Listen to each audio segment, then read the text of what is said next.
Olá, alunos!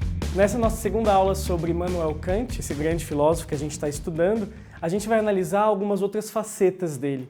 É interessante a gente analisar aqui duas obras principais que o Immanuel Kant ele traz quando ele estuda as ações humanas e quando ele fala um pouquinho sobre sociedade e política. E é legal a gente perceber que na visão do Kant a gente tem a ação sempre como uma metafísica aí dos costumes. Ele tenta analisar como que o ser humano ele se comporta ligando aí a ação à racionalidade.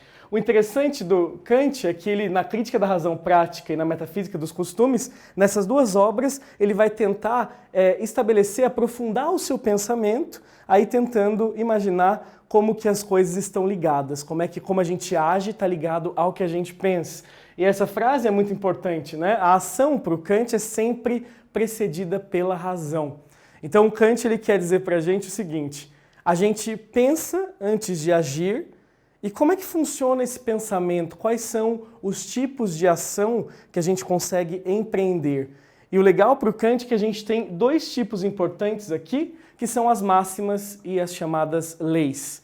As máximas são tipos de ação, são conjuntos de ação, na verdade, que são subjetivas, mas ao mesmo tempo empíricas. Então, por exemplo, quando você quer sentar na primeira fileira para poder prestar mais atenção na aula, você sabe que isso é subjetivo, isso é seu. Você não precisa sentar na primeira fileira para prestar atenção na aula. Só que você percebe o seguinte também, analisando uma sala de aula, você percebe que lá na frente, talvez o som vai ser melhor, talvez não tenha tantas distrações, talvez você esteja mais perto do professor, então você assume isso como uma máxima, né? Eu vou sentar na primeira fileira para prestar mais atenção e você adota então isso como, né, um conjunto de ações que é a sua máxima naquele momento. O que é um pouco diferente das leis. As leis para o Kant, nesse sentido da ação, são na verdade ações, um conjunto de ações que são mais objetivas. E sempre tem alguma coisa moralizante, sempre tem uma moral por trás. Por exemplo, eu sempre tenho necessidade de socorrer as pessoas quando elas estão precisando, quando elas estão em alguma necessidade. É uma coisa objetiva, mas ao mesmo tempo a gente percebe que esse conjunto de ações que você empreende para ajudar alguém, para socorrer alguém, é uma lei sua. E essa lei, por ser sua, requer uma certa liberdade. E o Kant ele é fantástico quando ele fala do conceito de liberdade, que para ele a ação ela deve ser livre, as leis elas devem ser autônomas, o ser humano ele deve ser livre para poder começar a causar uma série de efeitos. Então para ele o princípio da liberdade nesse sentido é fundamental. O Kant ele vai teorizar sobre essa liberdade, teorizar sobre as leis, sobre as máximas, para tentar entender mais o comportamento humano e entender aí o que ele chama de metafísica dos costumes. E já que a gente está falando de liberdade para Kant, a gente tem que analisar a visão dele sobre política e sociedade. E é muito legal porque, segundo Kant, o homem ele sai desse estado natural e ele ingressa na sociedade e através da razão, através do pensamento, ele vai se transformando no que ele quer ser. Só que as coisas não são tão simples assim. O Kant ele fala dessa liberdade, mas a liberdade sempre limitada pelas condições materiais. A gente tem, por exemplo, aí o direito à autonomia dentro da propriedade privada. Então, a autonomia ela está sendo concedida apenas aos cidadãos que são proprietários, segundo Kant, porque dentro da sua propriedade o direito ele te garante uma certa liberdade. Então, a minha casa é minha, nesse espaço privado quem manda sou eu, ali eu posso ser quem eu quiser, me transformar no que eu quiser ser, mas fora dali a gente tem algumas limitações, alguns problemas. E mesmo saindo do mundo natural, algumas coisas persistem na sociedade, como, por exemplo, o egoísmo, os instintos, e o direito tem que dar conta disso também.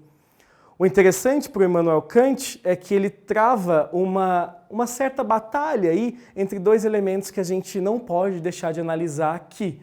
Por exemplo, a gente pode falar na batalha entre o individualismo, o particularismo, o que é meu, o que eu quero para mim, né? Eu quero muitas vezes submeter outras pessoas para trabalharem para mim. Então isso é a sua preocupação individual, mas o homem ele também está dividido entre uma outra parte que é justamente a socialização. E é justamente na sociedade que o homem se torna um homem moralizado. Quer dizer, ele toma conhecimento das regras, ele toma conhecimento das leis, dos conjuntos das ações, e a gente sempre, segundo Kant, está pesando esses dois lados.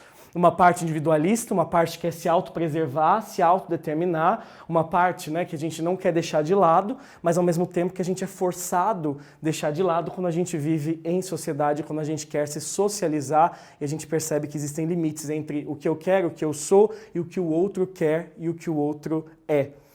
E nesse sentido, a gente entra já numa discussão um pouco mais política do Kant. O Immanuel Kant, ele diz pra gente que as leis, elas não se transformam por revoluções, mas por reformas sucessivas mediante o exercício público da crítica.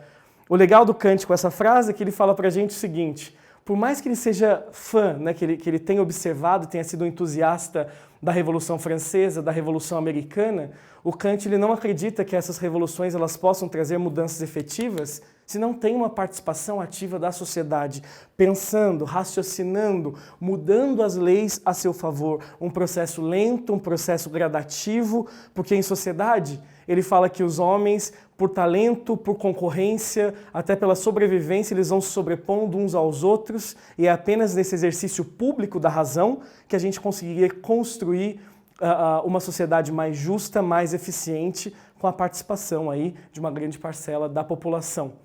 O Kant também ele é um entusiasta no sentido de propor um banimento da guerra.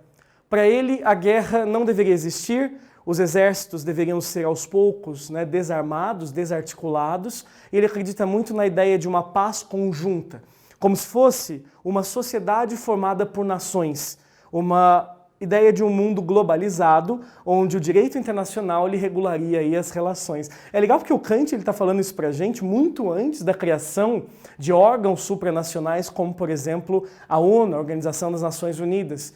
O Kant está trazendo para a gente uma preocupação aí com um aspecto global, onde as nações elas decidiriam o futuro do mundo e elas sempre tentariam trazer aí uma paz consentida. Né? Acho que a ideia mais interessante do Kant é essa. Seria uma paz estabelecida entre essas nações, onde elas discutiriam racionalmente o que seria melhor, né? O que seria esse bem universal que as filosofias tanto falam, tanto buscam. Então, pessoal, vamos dar uma revisadinha no que a gente acabou de ver. Então, alunos, nessa segunda aula sobre Kant, a gente percebeu que é possível aprofundar as ideias desse filósofo sobre a ação humana, como a ação humana funciona e qual é a conexão dela com a razão. E a gente percebe que o Kant ele coloca dois polos para as ações humanas. As máximas, que têm um conhecimento aí empírico, que são subjetivas ao mesmo tempo, e as chamadas leis, que são mais objetivas e que têm um fundo moral. A gente viu também que o Kant tem uma preocupação com a sociedade e a política. Ele acha que a sociedade ela é o espaço da moralização. A sociedade ela é importante, que tira o homem do estado natural, mas não tira do homem os instintos e não tira do homem o egoísmo. E a gente precisa sempre lidar com o individualismo, ao mesmo tempo tentando nos socializarmos com as pessoas ao nosso redor. E o Kant também, na visão política dele, a gente percebeu que ele coloca a propriedade como uma determinação aí para você poder exercer a sua liberdade, então ele dá um peso muito grande para a ideia de propriedade na ideia dele.